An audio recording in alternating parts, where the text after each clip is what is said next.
Мотор. За манай ажлын зорилго бол температурыг, усны температурыг 40 градусаас 70 градусын хооронд барих.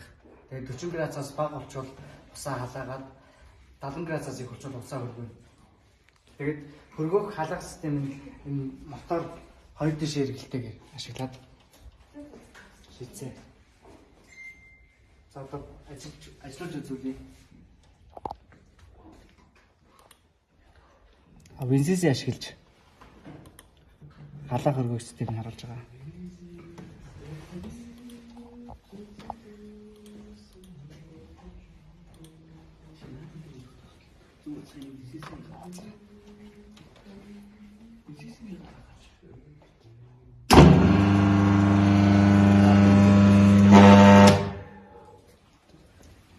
Градусаас бага болоод халаасан сая одоо усыг хөргөнө.